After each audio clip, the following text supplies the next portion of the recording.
بسم اللہ الرحمن الرحیم۔ السلام علیکم ورحمۃ اللہ وبرکاتہ۔ امید کرتی ہوں کہ آپ سب صحت اور ایمان کی بہترین حالت میں ہوں گے۔ آج کی اس ویڈیو میں اپنے پیارے بچوں کی تربیت کے حوالے سے آپ سب سے تذکرہ کرنا چاہوں گی یا یاد دہانی کروانا چاہوں گی کہ والدین چاہ رہے ہوتے ہیں ہمارے بچے اللہ رب العزت سے محبت کرنے والے بن جائیں، اور کچھ چیزیں ہوتی ہیں جو وقت کے ساتھ ساتھ اپنے ذہن سے بھی محو ہو جاتی ہیں۔ تو آج یہ سبق ہم دوبارہ سے تازہ کر لیتے ہیں، اور اسی کے ساتھ ساتھ اگر آپ ہمارے اس چینل پر نئے ہیں تو کائنڈلی اس کو سبسکرائب کرنا نہ بھولیے گا۔ انشاءاللہ العزیز آنے والے دنوں میں بھی آپ لوگوں کو تربیت اولاد کے حوالے سے کافی کچھ سیکھنے کو ملے گا۔ امید ہے کہ انشاءاللہ العزیز اس سے ہماری اور ہمارے بچوں کی لائف میں ضرور پازیٹیو تبدیلیاں آئیں گی۔ دیکھیں، بچوں کے سامنے جب بھی بات کی جائے کہ اللہ تعالیٰ اپنے بندوں سے بڑی محبت کرتے ہیں تو وہ بڑے خوش ہوتے ہیں، اور ہم نے دیکھا بڑی محبت سے بات سنتے بھی ہیں۔ تو اللہ تعالیٰ کسی بات سے خوش ہوتے ہیں اور کس بات سے ناراض، یہ سب کچھ وہ بچے جاننا چاہتے ہیں۔ تو میری ایک دوست نے مجھے بتایا کہ میرا بیٹا بہت چھوٹا سا ہی تھا، جب بولنا شروع کیا تو باتونی بہت باتیں کرتا تھا، سوال جواب بہت زیادہ کرتا تھا۔ تو میں اکثر اسے اللہ رب العزت کی باتیں کرتی تھی، اسے اللہ کی نعمتیں بتایا کرتی تھی کہ بیٹا جانی دیکھیں، اللہ رب العزت نے سورج کو پیدا کیا، یہ ہمارے لیے چمکتا ہے۔ اللہ رب العزت نے چاند کو بنایا ہمارے لیے، یہ سارا دن ہمارے لیے ساری رات چمکتا ہے۔ اور دیکھو چاند کے چمکنے سے رات کتنی خوبصورت ہو جاتی ہے، ورنہ ہر طرف کالا اندھیرا ہوتا۔ بیٹا جی دیکھیں، اللہ رب العزت نے ہمیں آنکھیں دی، ورنہ ہم اندھے ہوتے اور ادھر ادھر ٹکراتے پھرتے۔ پھر اللہ رب العزت نے ہمیں کتنے مزے کی کھانے پینے کی چیزیں دی، ورنہ ہم بھی گھاس کھاتے، اور گھاس والی بات پہ وہ بچہ خوب ہنستا۔ تو کہتی ہیں کہ میں نے بڑے دلچسپ انداز میں اسے اللہ کی نعمتوں اور کبریائی کے بارے میں بتایا، اور یہ کہ اللہ تعالیٰ کس بات سے خوش ہوتے ہیں، کس سے ناراض ہوتے ہیں، سب کچھ اسے آہستہ آہستہ سمجھاتی رہتی۔ تو اللہ اپنے جن بندوں سے راضی ہوتے ہیں انہیں جنت میں داخل فرماتے ہیں۔ جنت کا ذکر تو گویا اس کی کمزوری بن گیا تھا، جنت میں کیا کیا ہوگا، جنت کیسی ہوگی، وہاں سب کچھ ملے گا، سارے کھلونے ہوں گے۔ وہ اپنی پسند کے کھلونوں، کھانے پینے کی چیزوں کے نام لیتا، خوش ہوتا۔ تو میں اسے کہتی ہوگا سب کچھ، مگر یہ تب ملے گا جب اللہ رب العزت خوش ہوں گے۔ پوچھتا ماں میں کیا کروں کہ مجھے اللہ رب العزت میرے سے راضی ہو جائیں اور مجھے یہ میرے پسندیدہ ٹوائز مل سکے۔ تو کہتی میں اس کو چھوٹی چھوٹی دین کی باتیں سمجھاتی، بڑوں کا کہنا مانے، جھوٹ نہ بولے، ہمیشہ سچ بولیں، ضد نہ کریں، گالی نہ دیں، ہمیشہ اپنے بڑوں کی عزت کریں، جو مل جائے اللہ کا شکر ادا کر کے کھائیں۔ وہ میری بات مانتا، اگر نہ ماننی ہوتی تو مجھ سے ڈسکس کرتا کہ میں ایسا کیوں نہیں کر رہا، مجھے کیا ہے، میں آپ کی بات کیوں نہیں مان رہا نا۔ تو غالباً اس کی عمر اس وقت 4 سال کی ہوگی، رمضان کا مہینہ تھا۔ ایک دن کہنے لگا مما میں بھی روزہ رکھوں گا۔ تو کہتی میں نے اس کا بھی روزہ رکھوا دیا، بچہ تھا تھوڑی دیر میں بھوک میں بھول بھال جائے گا۔ تو کہتی ابھی میں فجر پڑھ کے جائے نماز میں بیٹھی تھی کہ وہ آگے، امی مجھے پیاس لگ رہی۔ میں نے کہا پانی پی لو بیٹا۔ کہتا نہیں امی میرا تو روزہ ہے نا۔ میں نے کہا تو کوئی بات نہیں، آپ ابھی چھوٹے ہیں، پانی پی لیں کوئی بات نہیں۔ لیکن وہ کہتا ہے ماں اللہ ناراض ہوں گے۔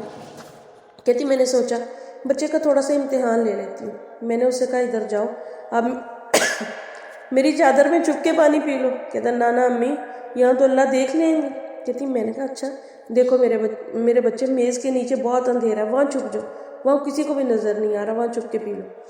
تو کچھ دیر کہتی میری طرف دیکھتا رہا، پھر ایک دم میری گود میں سر رکھ کے سسکیوں سے رونے لگا۔ کیا کہتا ہے؟ کہتا ہے میں کہیں نہیں چھپ سکتا اماں، اللہ تعالیٰ ہر جگہ دیکھ لیتے ہیں، اللہ ہر جگہ دیکھ لیتے ہیں۔ وہ کہتا جاتا تھا اور روتا جاتا تھا۔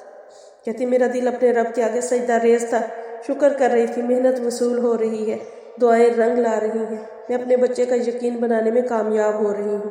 اور یقیناً جو لوگ اللہ کی راہ میں ہدایت پانے کے لیے کوشش کرتے ہیں اللہ ضرور ان کے لیے راستے کھول دیتا ہے۔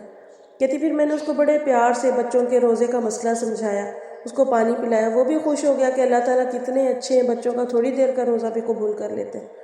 اب ماشاءاللہ وہ بڑا ہو رہا ہے، 6ٹھی جماعت میں۔ ایک دن سبق یاد کر رہا تھا، حضرت ابراہیم علیہ السلام اور اللہ تعالیٰ کے حکم سے حضرت اسماعیل علیہ السلام کو قربان کرنے کا واقعہ، مطلب اس نے پڑھا کہ جنت سے مینڈھا آ گیا تھا، اسماعیل علیہ السلام ذبح ہونے سے بچ گئے اور وہ مینڈھے کی قربانی قبول ہو گئی۔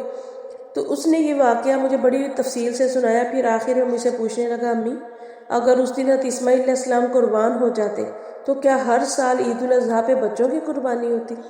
تو کہتی، میں نے کہا جی ایسا ہی ہونا تھا ہر سال۔ کہنے لگا، امی اگر ایسا ہوتا تو کیا لوگ اپنے بچوں کو قربان کر دیتے؟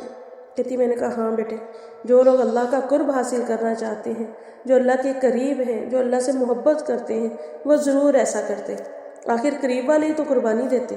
کہتی، میرے دل میں اس وقت ایک خیال آیا اور میں نے بڑے سچے دل سے ایک بات کہی، سلمان اگر ایسا ہوتا تو میں ضرور آپ کو قربان کر دیتی، آپ ضرور قربان ہو جاتے۔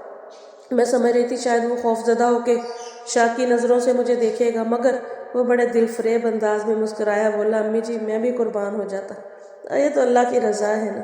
تو مجھے اپنے بیٹے پہ بے تحاشا پیار آیا۔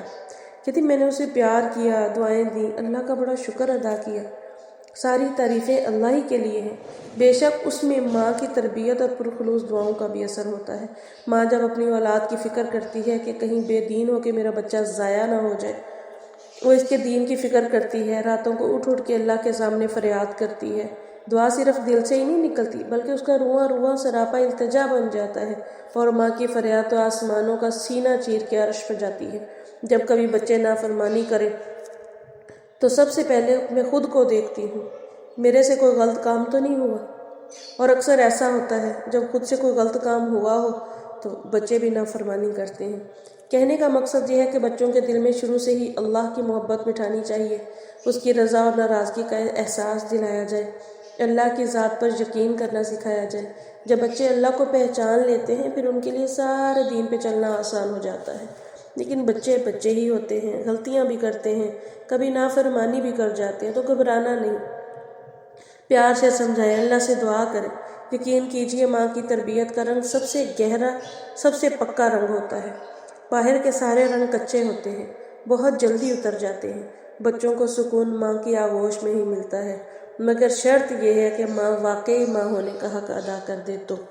اللہ رب العزت سے دعا ہے کہ اللہ تعالی ہم ساری ماؤں کو حقیقی معنوں میں ایسی مائیں بنائیں جو حسن حسین جیسے بچے جنتی تھیں، محمد بن قاسم نانوتوی، بختیار کاکی جیسی اولادیں جن کی گودوں میں پرورش پائیں۔ اللہ ہمارے بچوں کو بھی نیک اور دین کا داعی بنائے، آمین۔